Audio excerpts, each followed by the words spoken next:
Swayam Prabha. Digital India. Educated India.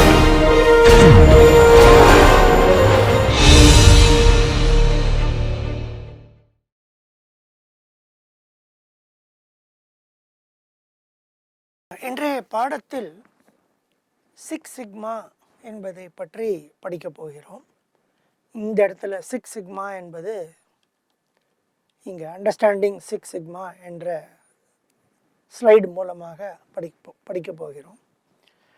அதற்கு முன்னால் சென்ற பாடத்தில் நாம் பார்த்த விஷயங்களில் ஓரிரண்டு இடங்களில் மறுபடியும் பார்த்து சில விஷயங்களை தெரிந்து கொள்ளலாம். முதலில் முன்னாடி நாம் பார்த்த கண்ட்ரோல் சார்ட்ஸ் ஒரு தடவை பார்த்து விட்டு அதுக்கப்புறமா இந்த சிக்ஸ் சிக்மா அப்படிங்கிறதுக்கு வரலாம். ஸோ இந்த இடத்துல நம்ம முதல்ல என்ன பண்ணினோம், கண்ட்ரோல் சார்ட் ஃபார் வேரியபிள்ஸ் அப்படின்னு சென்ற பாடத்தில் பார்த்தோம்.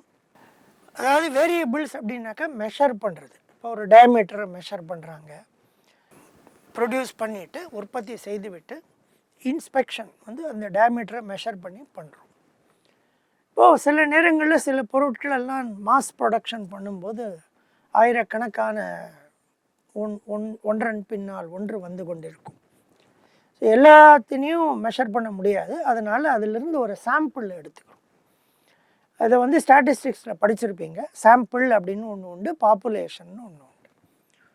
ஒரு உதாரணத்துக்கு சொல்ல வேண்டும் என்றால், இப்போது ஒரு நகரத்தில் வசிக்கும் மனிதர்களுக்கு, அதாவது 21 வயதுக்கு மேல் இருக்கும் மனிதர்களுடைய உயரம், சராசரி உயரம் என்ன அப்படின்னு ஒரு கேள்வி எடுத்துக்கொண்டார்.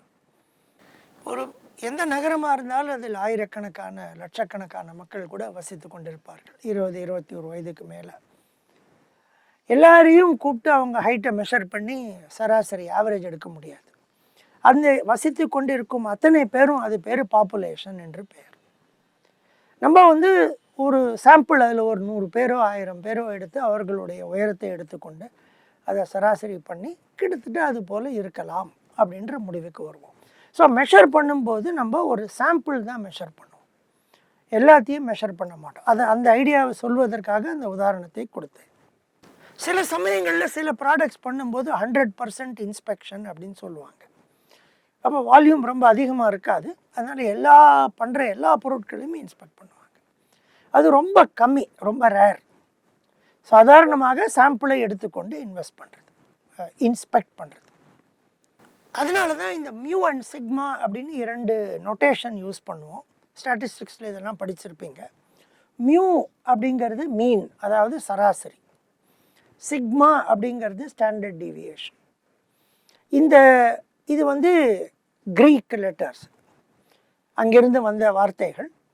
இது mu and sigma mean and standard deviation of population. இது சாதாரணமாக நமக்கு தெரியாது, ரொம்ப ரேராக தான். பாப்புலேஷன் கொஞ்சம் சின்னதாக எல்லாம் இருந்தால் தான் population mean and population standard deviation நம்மளால் மெஷர் பண்ணியோ அறிந்து கொள்ளவோ முடியும். நம்ம சாம்பிள் பண்ணி எடுக்கும்போது என்ன பண்ணுறோம், அதுக்கு தான் எக்ஸ் பார் அண்ட் எஸ் அப்படிங்கிற நொட்டேஷன் யூஸ் பண்ணுவோம். எக்ஸ் பாருங்கிறது mean of the sample, S அப்படிங்கிறது standard deviation of the sample. இதனால தான் சாம்பிளிங் அப்படிங்கிற ஐடியா அதுலேருந்து வருது. ஆக அதே மாதிரி இந்த கண்ட்ரோல் சார்ட் பண்ணும்போது இந்த கணக்கில் கொடுத்ததுபடி 10 சாம்பிள்கள் இருக்கின்றன. ஒரு சாம்பிளின் அளவு சைஸ் 4. அதுதான் n = 4 என்று இந்த இடத்துல கொடுத்துருக்கோம். k = 10. 10 சாம்பிள் இருக்கு. ஸோ முதல் சாம்பிள் இந்த 4, 18, 18.5, 21.3, 22. அதனுடைய சராசரி ஆவரேஜ் 19.95. அந்த மாதிரி 10 எடுத்து பண்ணிட்டுருக்கோம். இப்போ ஒரு நார்மல் டிஸ்ட்ரிபியூஷன் அசம்ஷனை எடுத்துக்கொண்டு 3 சிக்மா லிமிட்ஸில் அப்பர் கண்ட்ரோல் லிமிட்டும் லோவர் கண்ட்ரோல் லிமிட்டும் இருக்கணும் அப்படின்னு பார்க்குறோம். அதுக்காக தான் இந்த 3 வருது. 3 சிக்மா அப்படிங்கிறதுல இந்த 3 வருது. 3 டைம்ஸ் ஸ்டாண்டர்ட் டீவியேஷன். ஸோ இந்த சிக்மா எக்ஸ் பார் அப்படிங்கிறது standard deviation of sample means is equal to sigma by √n அப்படின்ற ஃபார்முலா ஸ்டாட்டிஸ்டிக்ஸ்லேருந்து எடுக்கிறோம். n = 4, அதனால √10 = 2.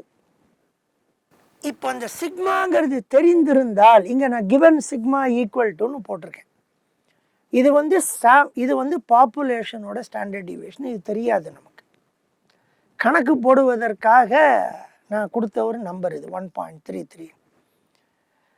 ஆக இந்த நம்பர் கொடுக்கப்பட்டிருந்தாலோ இந்த நம்பர் தெரிந்திருந்தாலோ -3 times sigma by √10 plus 3 times sigma by √n போட்டு upper control limit lower control லிமிட்டை கொண்டு வந்து கண்ட்ரோல் சார்ட்டை வரைஞ்சிடலாம். ஆனால் இதை வந்து நம்ம ப்ராக்டிக்கலாக ஒரு நிறுவனத்தில் இம்ப்ளிமெண்ட் பண்ணும்போது சாம்பிள் எடுக்கிறோம். இது வந்து ஒரு நிறுவனத்திலிருந்து எடுக்கப்பட்ட எண்கள் அல்ல, கணக்கு போட்டு அதை விளக்குவதற்காக கொடுக்கப்பட்ட எண்கள். அதாவது இமேஜினரி நம்பர்ஸ் என்று சொல்லலாம். ரியல் டேட்டா இல்லை இது, ஆனால் அதை மிமிக் பண்ணுற மாதிரி ஒரு செட் கொடுத்துருக்கோம். இப்போ இது வந்து ரியல் டேட்டா என்று நினைத்து கொண்டிருந்தால் இதோட ஸ்டாண்டர்ட் டிவியேஷனை கண்டுபிடித்தால் கூட அது சிக்மா ஆகாது, அது எஸ் ஆகும். ஆனால் நமக்கு சிக்மா தான் யூஸ் பண்ணணும். அந்த சிக்மாவை கண்டுபிடிக்க முடியாது. பாப்புலேஷன் ரொம்ப மிகப்பெரியது, அதோட ஸ்டாண்டர்ட் டிவியேஷனை கண்டுபிடிக்க முடியாது. அந்த சிக்மாவை கண்டுபிடிக்க முடியாத காரணத்தினால்தான் இந்த சார்ட் பண்ணும்போது என்ன பண்ணுறோம், இந்த A2 அப்படிங்கிற நம்பரை டேபிள்ஸ்லேருந்து யூஸ் பண்ணுறோம். அதே மாதிரி இந்த D4 D3ங்கிற நம்பரை வந்து நம்ம டேபிள்ஸ்லேருந்து யூஸ் பண்ணுறோம். அதை தான் அந்த ஸ்டூஹார்ட் அப்படிங்கிறவர் கண்ட்ரோல் சார்ட்ஸுங்கிறது ஸ்டூஹார்ட்ஸ் கண்ட்ரோல் சார்ட்ஸ்ன்னு தான் இருக்கும். அவர் முதல் முறையாக அந்த டேபிள் எல்லாம் கிரியேட் பண்ணி நமக்காக அந்த டேபிளில் உள்ள நம்பர்கள் எல்லாம் ஒரு எஸ்டிமேட் பண்ணி அப்ராக்சிமேட் பண்ணி பாப்புலேஷன் ஸ்டாண்டர்ட் டிவியேஷன் தெரியாத காரணத்தினால் ரேஞ்சை வைத்துக்கொண்டு ரேஞ்ச் மூலமாக அந்த A1 அந்த A2ங்கிற நம்பர் D3ங்கிற நம்பர் D4ங்கிற நம்பர் அதெல்லாம் டேபிள் மூலமாக நமக்கு கொடுத்திருக்கிறார். அதனால் நம்ம டேபிள்லேருந்து பார்க்கும்போது 22.72 18.18ங்கிறது வருது. இப்போ நீங்கள் கேட்கலாம், முன்னாடி சிக்மா வச்சு போட்டபோது 22.48 18.48 வந்ததேன்னு கேட்கலாம். எது கரெக்டு அப்படின்னு கேட்கலாம். கணக்கு மூலமாக கற்றுக்கொள்ளோம் இல்லை பரீட்சையில் பண்ணுறோம் அப்படிங்கும்போது சிக்மா தெரிந்திருந்தால் இந்த முறை தான் கரெக்ட். 3 சிக்மா போட்டு போயிட்டே இருக்கணும், டேபிள் பார்க்க வேண்டாம். சிக்மா தெரியாது, சிக்மா கொடுக்கப்படவில்லை, சாம்பிள் மீன்ஸை மட்டும் சாம்பிள் வேல்யூஸை மட்டும் வச்சுட்டு பண்ணுறோம் அப்படின்னாக்க இது மெத்தடை தான் யூஸ் பண்ண முடியும். ஏன்னா சிக்மா கிடையாது. அதனால இந்த x bar chart R chart ரெண்டையும் பார்த்து கொண்டு அதுலேயும் சொல்லுவாங்க, முதல்ல ஆர் சார்ட் போட்டுடணும், ஆர் சார்ட் கண்ட்ரோலில் இருக்குன்னு அதுக்கப்புறம் தான் எக்ஸ் பார் சார்ட்டுக்கு வரணும் அப்படின்னு சாதாரணமாக சொல்வார்கள். அதை ஒரு உதாரணம் மூலமாக இந்த இதில் காட்டியிருக்கிறோம். இதை பார்த்து விட்டு இது படத்தில் இது வருது 22.72 18.18 இதெல்லாம் வந்து நம்ம டேபிளில் இருந்து பார்த்து போட்டது. ஸோ இந்த எக்ஸ் பார் பார் ப்ளஸ் போன ஃபார்முலாவில் பார்த்தீங்கன்னா 3 டைம்ஸ் சிக்மா பை √10 இருக்கும். X bar bar plus Z sigma X பார்னு இங்கே இருக்குது பார்த்தீங்களா, அதுதான் X bar bar plus A2 × R பார்னு வருது. அந்த பாப்புலேஷன் ஸ்டாண்டர்ட் டிவியேஷனை ரேஞ்ச் மூலமாக அப்ராக்சிமேட் பண்ணி நம்ம கண்டுபிடிக்கிறோம். A2 R பார், அந்த A2ங்கிறது டேபிள்ஸில் கொடுத்துருக்காங்க. ஆக இந்த முறை வந்து நமக்கு சிக்மா தெரியாத பொழுது இதை செய்வோம். ப்ராக்டிக்கலாக ஒரு ஒர்க் பண்ணும்போது சிக்மா நமக்கு தெரியாது. தியரட்டிக்கலாக கணக்கு போடும்போது சிக்மா கொடுத்தாங்கன்னாக்க இது பண்ண வேண்டாம், நேராக சிக்மா வச்சு இங்கே காண்பித்திருப்பது போல் செய்யலாம். ஸோ இதை தான் எக்ஸ் பார் சார்ட் ஆர் பார் பார்த்தோம், இதை ரேஞ்ச் காமிச்சிருக்கோம். இப்போ அடுத்தது என்ன பண்ணுறோம், பி சார்ட் அப்படின்னு பார்த்தோம். இந்த இடத்துல பி சார்ட்டை பார்த்தோம். அப்புறம் இந்த உதாரணத்தில் பார்த்தீங்கன்னாக்கா draw P chart and NP சார்ட்னு இங்கே போட்டிருந்தேன். ஸோ என்பி சார்ட்டுக்கு நான் கணக்கெல்லாம் போட்டு நான் சென்ற பாடத்தில் உங்களுக்கு எல்லாம் காமிச்சேன். ஆனால் அதில் வித்தியாசம் என்ன, எப்போ இது பண்ணுறோம் அப்படிங்கிறதுக்கு இந்த கடைசியில் ஒரு வரி எழுதப்பட்டிருக்கிறது. அதை நம்ம இன்னொரு முறை அதை பார்த்து விட்டு 6 சிக்மா அப்படிங்கிற டாபிக்கு போகிறோம். ஆட்ரிபியூட்ஸ் அப்படிங்கிறது பி சார்ட், அதாவது கவுண்ட் பண்ணுறது. இப்போ இந்த இதில் சொன்னபோது இந்த எக்ஸாம்பிள் உதாரணம் மேலே கொடுக்கப்பட்டிருக்கிறது. 10 samples of 100 each. So 10 sample K = 10 N = 100. 100 ஒரு சாம்பிள்லையும் 100 ஐட்டங்களை எடுத்துக்கொண்டு அதில் எவ்வளவு டிஃபெக்ட்ஸ், ஐட்டம்ஸ், ரிஜெக்ட்ஸ் அப்படின்னு பார்த்து அது 8, 10, 12 என்று கொடுக்கப்பட்டிருக்கிறது. இதில் இந்த கொடுக்கப்பட்டிருக்கிறதுல எல்லா சாம்பிளும் ஒரே சாம்பிள் சைஸ், எல்லாம் 100 தான். சிலது 50, சிலது 100 அந்த மாதிரி எடுத்துக்கல. எல்லாம் ஒரே சைஸில் இருக்கிறதுனால பி சார்ட் யூஸ் பண்ணுறோம். இந்த இடத்துல நான் அது இங்கே கீழே வேறு மாதிரி எழுதியிருக்கு, sample sizes are different, we use P சார்ட்னு. பட் நம்ம பி சார்ட்டை யூஸ் பண்ணுறோம்.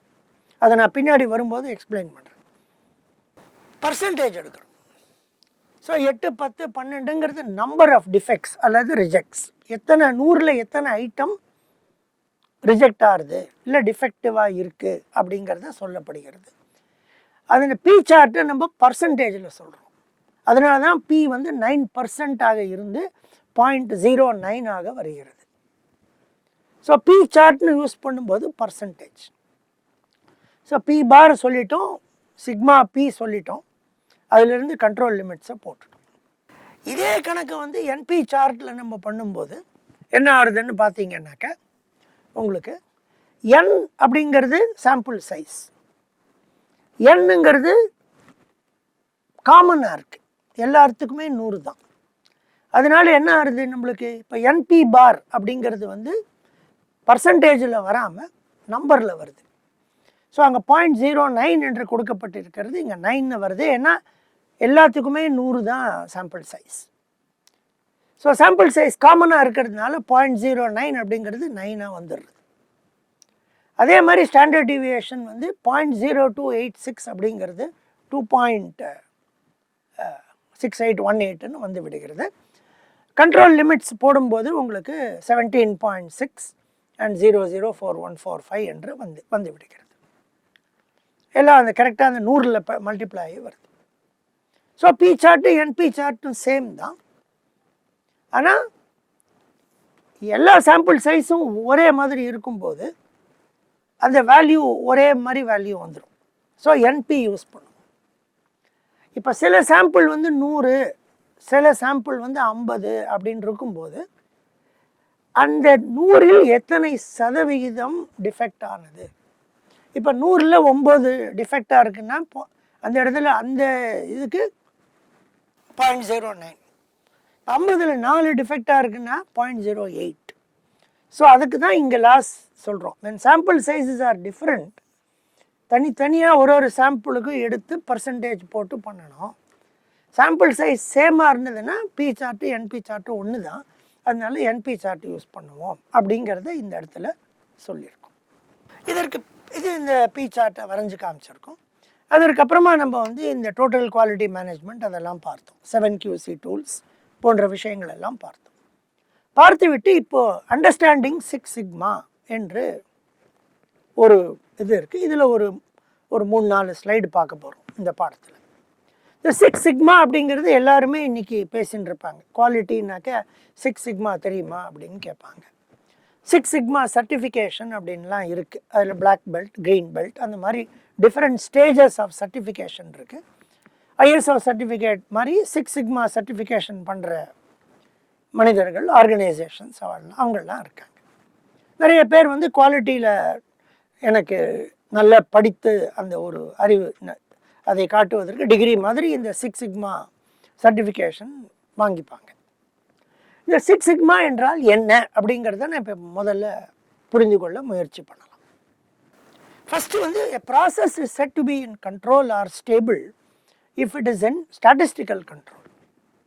அதாவது ஒன்று பண்ணிட்டு இருக்கோம், ஒரு ப்ராசஸ் அது நல்லா போயின்னு இருக்குன்னாக்க ஸ்டாட்டிஸ்டிக் படி நல்லா போயின்னு இருக்குன்னு அர்த்தம்.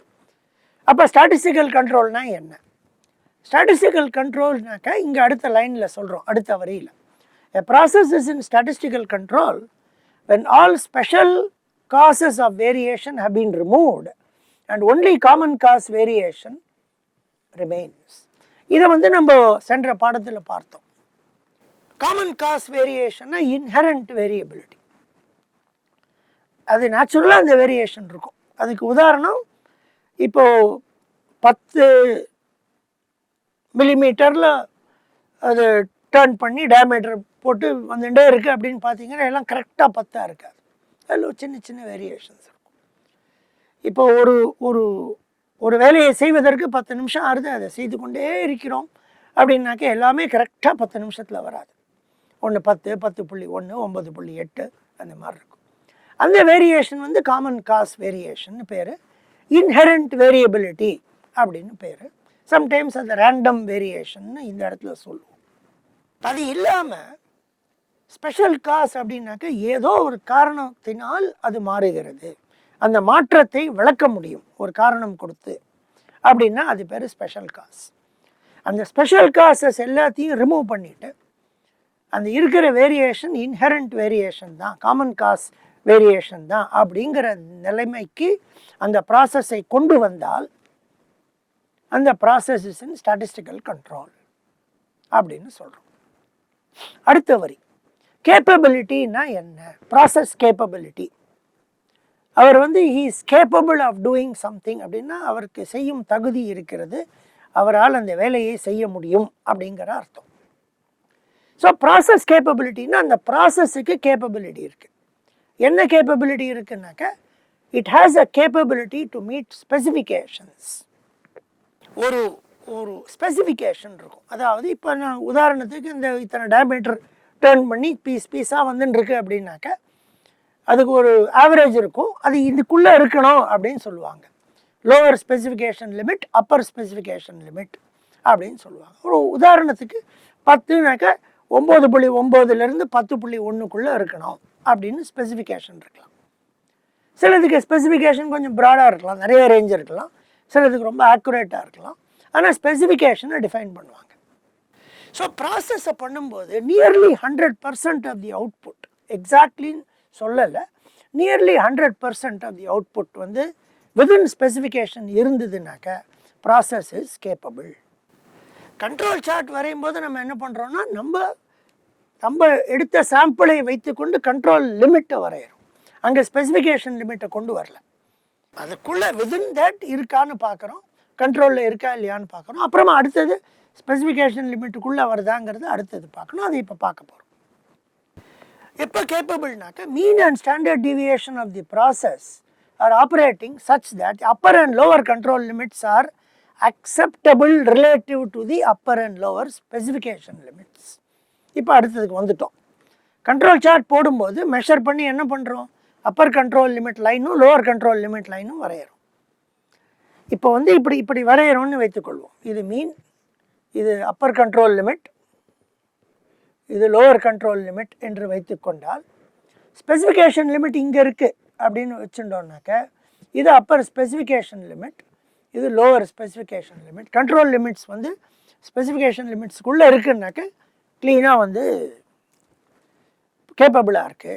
அந்த Appar and lower control limits are acceptable relative to the upper and lower specification limits. அதுக்குள்ளே வந்துடுச்சுன்னா சில சமயங்களில் இப்படி காட்டுவோம், சில சமயங்கள் என்ன பண்ணுவோன்னா இப்படி நார்மல் டிஸ்ட்ரிபியூஷனை வரைஞ்சிட்டு இந்த இடத்துல கண்ட்ரோல் லிமிட்ஸ்னு போட்டு இங்கே ஸ்பெசிஃபிகேஷன் லிமிட்னு போடுவோம். எப்படி வேணால் நீங்கள் பார்க்கும் படத்தை பொறுத்து இருக்கிறது. இந்த படத்தை இப்படி திருப்பினீங்கன்னாக்க அந்த படம் வந்துடும். ஆர் இந்த படத்தை இப்படி வலது பக்கத்தில் ஒரு திருப்பி 90 டிகிரிஸ் திருப்பினீங்கன்னாக்க மேலே கொடுக்கப்பட்டிருக்கிற படம் வரும். ஸ்பெசிஃபிகேஷன் லிமிட்ஸ் வந்து வாட்டர் இப்போ எப்படி அது கொடுக்குறாங்க, இங்கே வருது upper specification limit, lower specification limit. These are given by the designer or by the customer. யார் ப்ராசஸை டிசைன் பண்ணுறாங்களோ அவங்க கொடுக்குறாங்க. Process limits is range of variation that process is able to maintain with a high degree of certainty. இது basics. இப்போ அடுத்தது என்னென்னா companies with 6 sigma process, 6 sigma capability இருக்குது அப்படின்னாக்க அந்த process is capable of operating so that design specifications are 6 standard deviations away from the process mean. இப்போ இதை நான் இப்படி தான் காட்டுறேன் உங்களுக்கு. இது ப்ராசஸ் பாயிண்ட் இருக்குது, இதான் கீழே படத்தில் நான் காட்டுறேன். ப்ராசஸ்க்கு ஒரு மீன் இருக்குது, இந்த ப்ராசஸ்க்கு ஒரு வேரியேஷன் இருக்குது சிக்மா.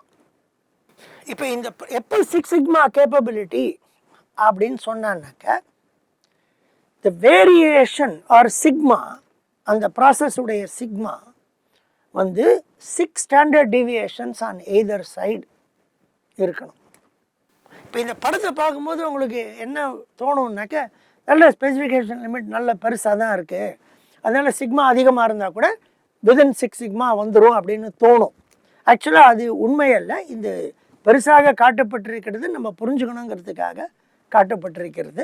உண்மையிலேயே வந்து ஸ்பெசிஃபிகேஷன் லிமிட் ரொம்ப சின்னதாக இருக்கும்.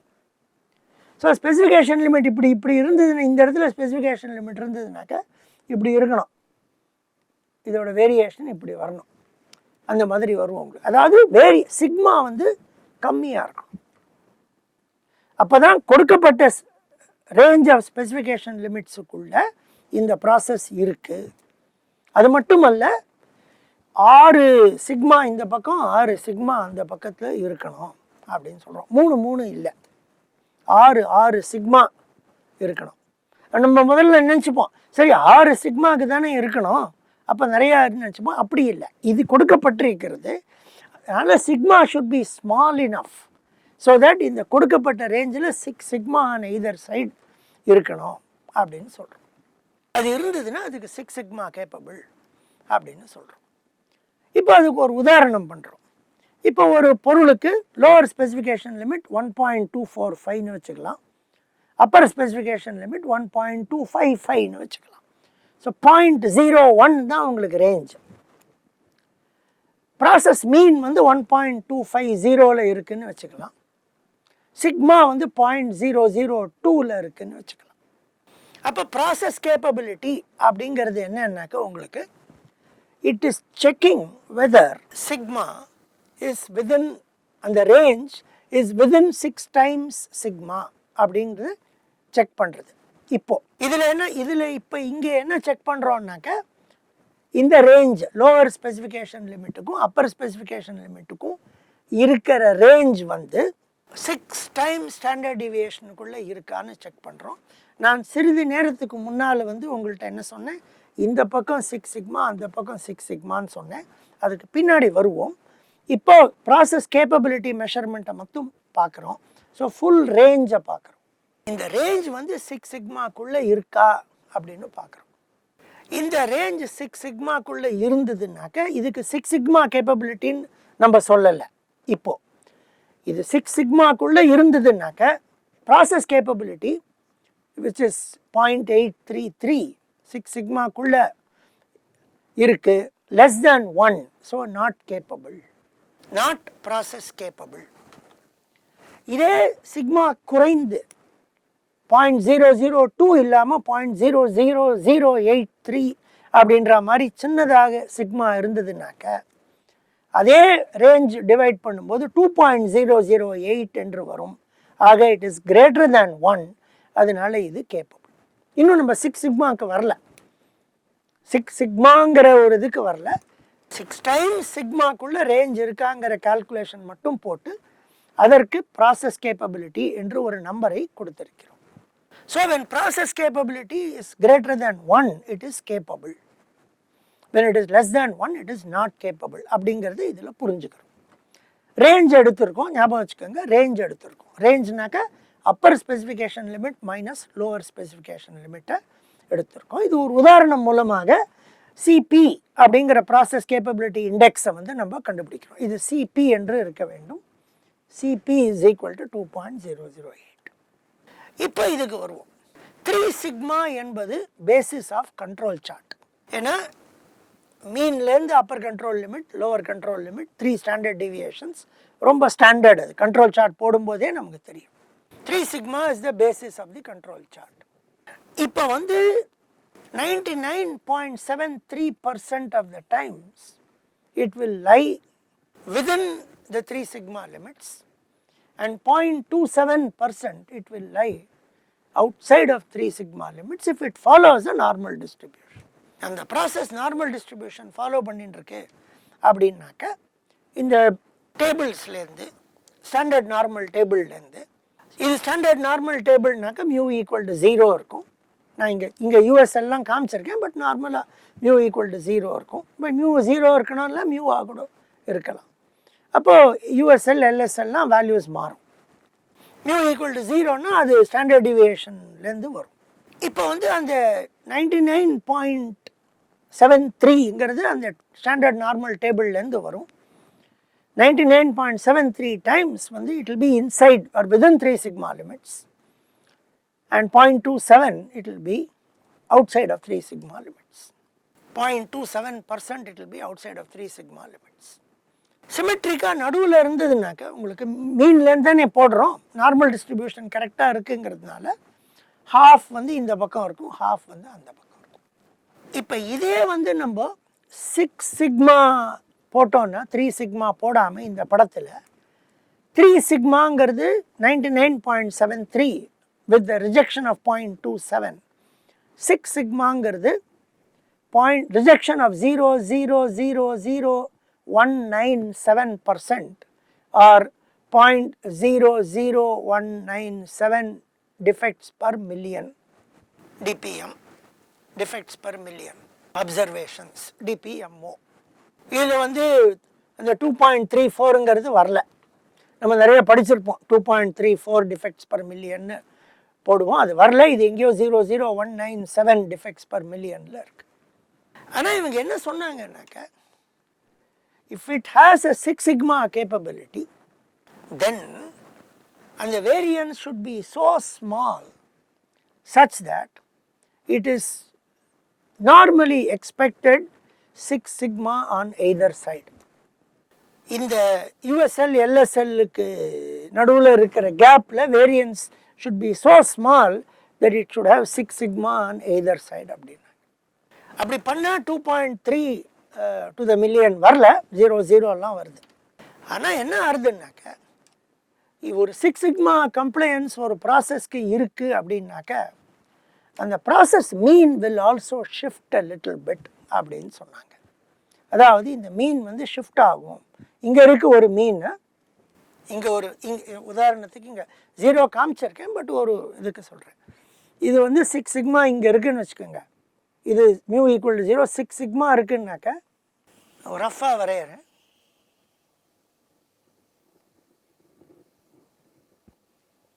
இப்படி இருக்கணும்.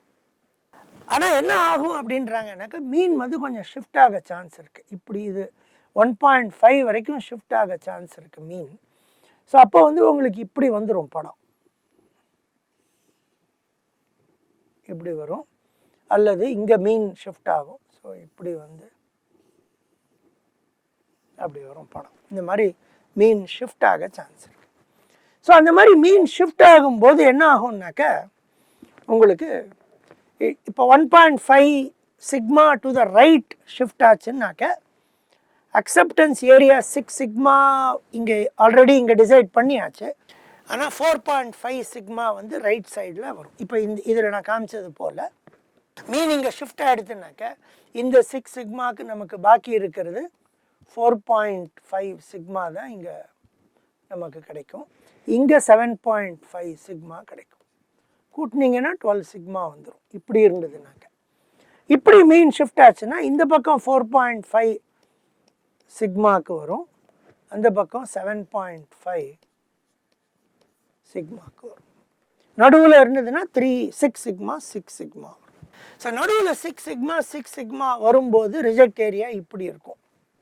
இப்போ இதே வந்து ஷிஃப்ட் ஆகி எக்ஸ்ட்ரீமாக 4.5 7.5க்கு மீன் ஷிஃப்ட் ஆகிறதுனால நமக்கு அக்செப்டன்ஸ் ஏரியா வந்து 4.5 to the right, 7.5 to the left, or 4.5 sigma to the left, 7.5 sigma to the right. அந்த மாதிரி வந்ததுனாக்க acceptance area is 4.5 to the right and -7.5 to the left. ஏன்னா மியூக்கு அந்த பக்கம் போகிறதுனால therefore probability of acceptance அப்படிங்கிறத இதே நார்மல் ஸ்டாண்டர்ட் நார்மல் டேபிள்ஸ்லேருந்து எடுத்தோம்னாக்க இந்த மாதிரி வரும், 0.00034 அப்படின்னு வரும். ரைட் சைட் 4.5, லெஃப்ட் சைட் -7.5 எடுத்தாலும் சரி, லெஃப்ட் சைட் -4.5, ரைட் சைட் 7.5 எடுத்தாலும் சரி, அதே 0.00034 அப்படின்னு வரும். இதுதான் 3.4 டிஃபெக்ட்ஸ் பர் மில்லியன். இதை நீங்கள் மில்லியனில் டிவைட் பண்ணிங்கனாக்கா 3.4 டிஃபெக்ட்ஸ் பர் மில்லியன் வரும். ஆக்சுவலாக இதுக்கு 6 சிக்மானுக்கு இந்த பக்கம் 6 அந்த பக்கம் 6 அர்த்தம் இல்லை, அது ரொம்ப கஷ்டம்.